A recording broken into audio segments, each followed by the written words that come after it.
C'est quoi la gastronomie italienne? Juste avant ce tournage, pour moi c'était des pâtes, des pizzas principalement, mais j'ai changé d'avis juste au moment où j'ai rencontré Lorenzo. Parce que oui, la cuisine italienne c'est bien plus que ça.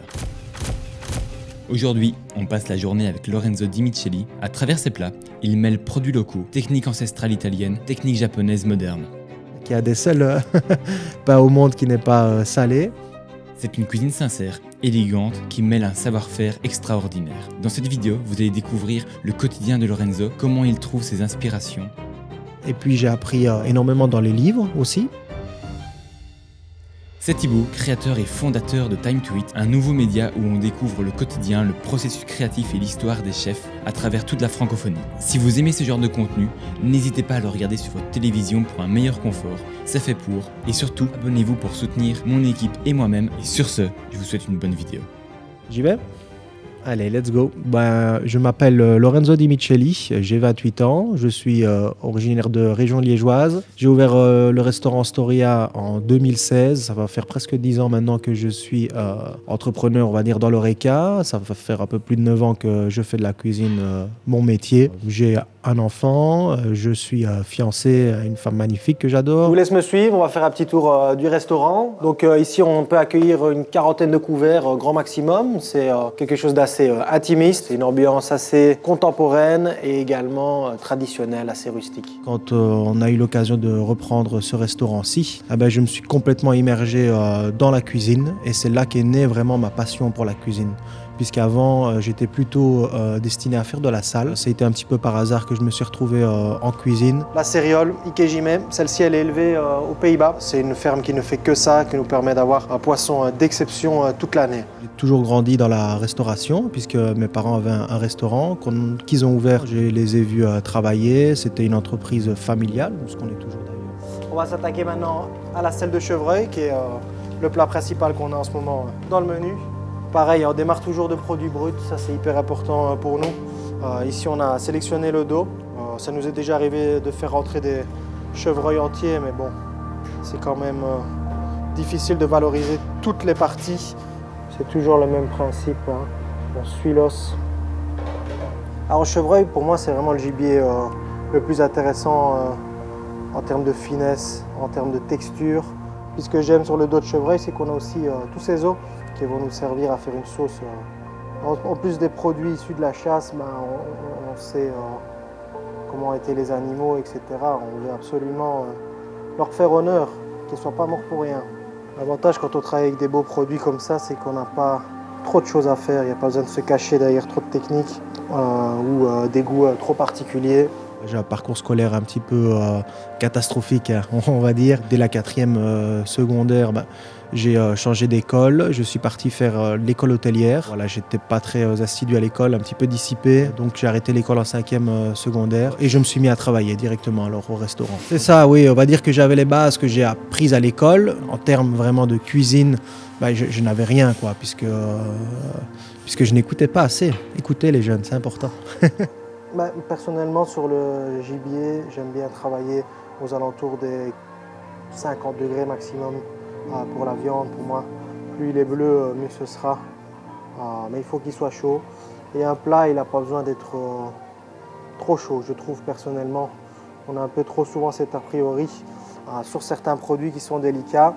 Trop de chaleur, ça veut dire qu'on tue la cuisson et puis aussi on tue le produit. La chaleur, c'est comme quand c'est trop froid, ça nous empêche d'avoir vraiment les goûts. Tout ce genre de technique, je l'ai appris un petit peu tout seul, hein. Vous m'excuserez si c'est pas ce que votre chef vous a appris, mais j'ai toujours fait comme ça, comme je le sens.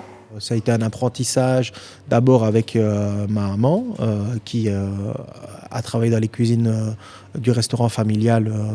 Et puis j'ai appris énormément dans les livres aussi, dans les vidéos sur Internet, puisque moi je fais partie de la génération Internet. Et c'est vrai qu'aujourd'hui il y a beaucoup de choses négatives qu'on peut retrouver sur Internet, mais également beaucoup d'informations qui sont excellentes à prendre. Et quand on cherche bien, on peut apprendre beaucoup de choses. Et donc ça a été un peu ce mélange-là entre mes bases de restauration traditionnelle, ce que j'ai appris dans les livres avec les techniques modernes, et puis l'essor d'Internet avec tout ce que les informations auxquelles on pouvait se nourrir. Et après, pratiquer pratiquer, faire, recommencer des plats plein de fois, des techniques, l'envie de bien faire, et tout ça, ça amène à se construire un panel de techniques, un panel de connaissances avec lequel après on peut un petit peu jongler. Donc.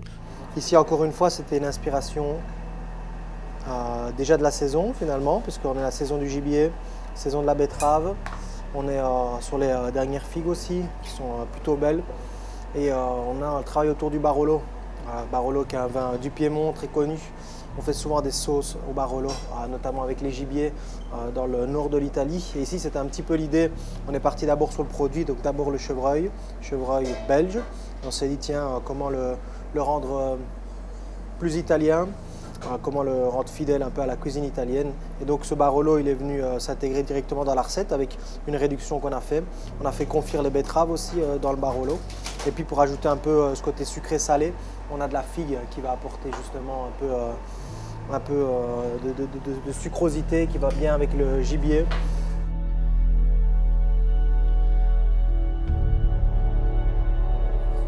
Mes parents qui ont fait beaucoup de sacrifices pour nous, et donc j'étais vraiment dans une optique de prouver beaucoup de choses, de prouver que j'étais capable d'avoir ma place dans l'entreprise, que mes parents pouvaient être fiers de moi malgré mon parcours scolaire assez désastreux, et donc ça m'a poussé à me diriger vers le meilleur, et le meilleur en restauration, c'est la gastronomie. Ça reste quand même la partie, on va dire, c'est comme la haute couture, quoi. Ça reste la partie la plus complexe, qui demande le plus d'investissement, la plus raffinée. Et en plus, ici, le bâtiment, à l'époque, c'était un grand pas pour nous dans l'entreprise, parce qu'on venait d'un petit restaurant familial. Acheter un beau bâtiment comme celui-ci, en faire un restaurant, ça mettait quand même beaucoup de pression sur les épaules. Et donc, j'avais à cœur de faire le mieux possible. Et naturellement, de fil en aiguille, le restaurant d'abord était destiné à faire une cuisine fine italienne. Et puis après, à force d'expérience, à force de faire et de se plonger dans la passion, j'ai voulu en faire un restaurant gastronomique à part entière. Et donc, il est 7h moins 10. Ici, on va se préparer maintenant pour le service du soir, pour pouvoir accueillir les clients, mettre en place le poste, s'assurer que toutes les dernières préparations sont prêtes, terminer la mise en place. On va terminer ce qui est en cours et puis on s'attaque au service. Je pense que c'est un plat intéressant puisque c'est un plat d'abord, on va dire, possible que dans un restaurant gastronomique puisque c'est un plat qui va s'inscrire dans un menu. Ici, on a un travail autour de la poire qui est un produit local. J'ai été chercher dans mes souvenirs, notamment un voyage de Toscane qui m'a fait découvrir des odeurs, des saveurs. Et alors, ce qu'on fait, c'est qu'on prend cette poire, on va venir créer une croûte de sel qu'on va assaisonner avec un sel qu'on appelle un sel de Toscane. Alors, en Toscane, il y a eu toute une période où le sel s'est fait très rare. C'est pour ça que historiquement, ils ne mettent pas de sel dans le pain. Qui a des sels pas au monde qui n'est pas salé pour un petit peu, on va dire, augmenter les volumes de sel, et on les aromatise avec un petit peu tout ce qu'on va trouver dans les campagnes toscanes, du romarin, de la sauge, de la marjolaine, du thym, parfois même des raisins, des peaux de raisin quand on fait la vinification du vin. Je trouve que ça représente très bien l'automne. Alors on enroule cette poire dans cette croûte avec ce sel qui va lui donner un petit peu cette saveur, et puis on vient faire une sauce à base de vin santo, qui est un vin traditionnel toscan également, qui va avoir ce côté très oxydé, aromatique, très puissant, avec des notes légèrement sucrées, qui va pouvoir se marier avec la poire, moi qui me rappelle aussi la poire qu'on peut servir en Belgique avec la poire aux érelles. Et puis on a un travail autour du topinambour et du champignon qui vient encore une fois compléter ce côté automne, ce côté saisonnal. On a notre purée de topinambour, les poires confites dans la croûte de sel, un petit gel avec du gingembre qui permet d'amener un petit peu de piquant, relever un peu le tout. Ici on a la peau des topinambours qu'on a déshydraté et fait frire. Ça va amener un croustillant naturel. Et puis il y a cette couleur qui est un petit peu zébrée, qui est assez visuelle.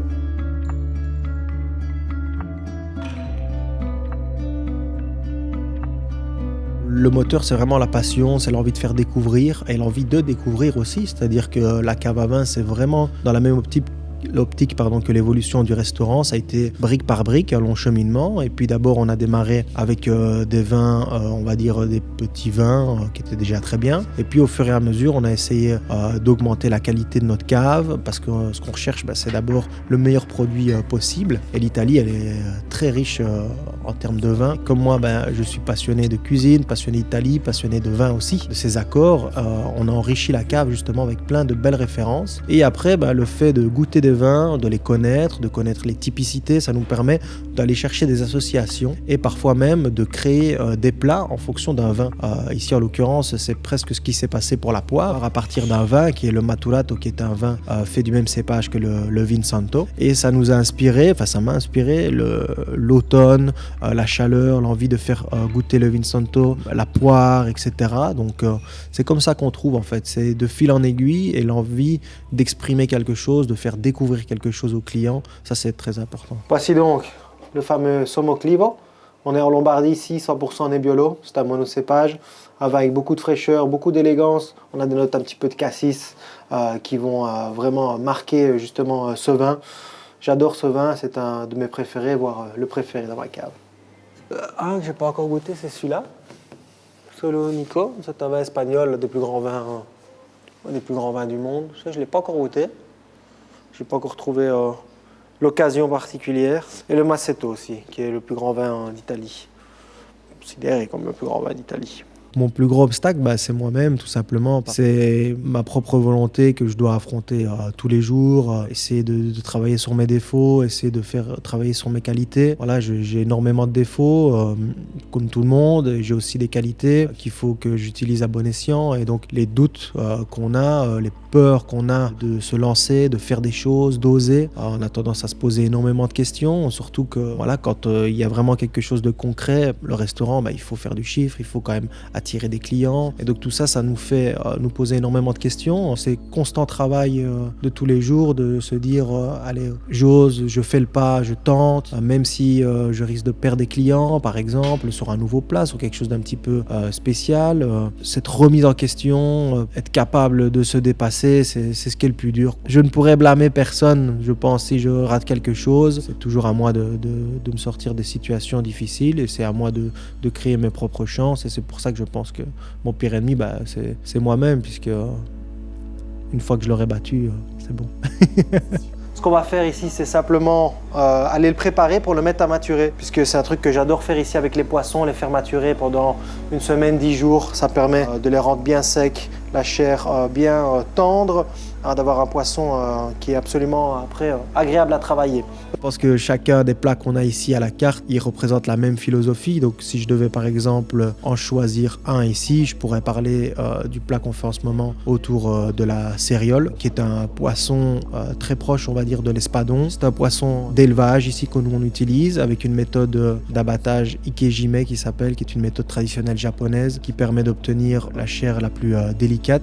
Cette méthode, elle est super parce qu'elle permet en fait de conserver le poisson pendant une semaine. Ça va déjà l'affiner, ça permet d'avoir beaucoup moins de pertes et d'avoir un produit qui est beaucoup plus intéressant, beaucoup plus agréable à travailler. Et alors il n'y a vraiment aucune crainte à avoir, c'est pour le même principe que la viande. Il va être protégé par sa peau, il va être protégé par sa chair, il va simplement s'affiner. Parfait. Vraiment bien le sécher, ça c'est une étape importante parce que l'humidité va être aussi l'ennemi de la bonne maturation. Et alors c'est un plat justement qui va bien représenter ce qu'on va faire ici. On a cette fusion entre la tradition, moi les goûts qui m'ont marqué puisque c'est proche de l'espadon. Alors j'ai voulu le marier avec cette sauce un petit peu piccata qui est une sauce que faisait ma maman à l'époque dans les restaurants. Encore une fois, on retourne dans le souvenir. On a cette texture de la céréole qui me fait penser moi à l'espadon. On le fait maturer pendant 10 jours. Donc là encore une fois on a une technique très particulière. On le marie avec du fenouil, une huile au persil, des capres de Pantelleria. C'est cet ensemble qui fait je pense la typicité de la Storia, c'est justement le bon produit, même si c'est un produit pas spécialement noble, mais le mieux sourcé, cuisiné avec beaucoup de précision, avec beaucoup de technique et avec beaucoup aussi d'amour et l'envie de faire passer un message. Toujours mon poisson, on va toujours attendre le dernier moment avant de le saler, parce que le sel va faire ressortir l'eau. Et là, comme on veut bien le saisir, on va attendre que l'huile soit bien prête, bien proche de la température qu'on souhaite, avant de le saler et de le mettre dans la poêle. On a la garniture pour le poisson. On a travaillé autour du fenouil et puis de l'inspiration un peu piccata tout en respectant l'idée un peu de la cuisine japonaise qui nous a inspiré aussi pour ce plat. On a le cœur du fenouil qu'on a fait confire ici qui va amener ici un peu de texture. On va juste créer un petit lit. Ici on a une petite salade de fenouil crue qu'on va venir assaisonner avec un gel de yuzu. Donc ça c'est vraiment le jus de yuzu qu'on a collé avec un petit peu d'agar-agar. Collé c'est le terme qu'on utilise pour dire de faire un petit gel. Le yuzu c'est un agrume japonais qui est en fait un citron japonais tout simplement, qui va servir un petit peu à rappeler ce côté citronné qu'on sert avec l'espadon en Sicile, avec la sauce piccata. Ici on a l'écorce du yuzu, pour rien perdre, vu que c'est un agrume, c'est noble. On a confit l'écorce, ça va amener un petit côté un peu sucré. Et la sauce, bien sûr, qu'on a réalisée à partir du fumet de céréales, bouillon d'achi, jus de citron, l'eau des capres. Et je viens terminer ici avec l'huile au persil, qui va venir créer ce côté un petit peu perlé, et rappeler le persil qu'on met dans la sauce piccata.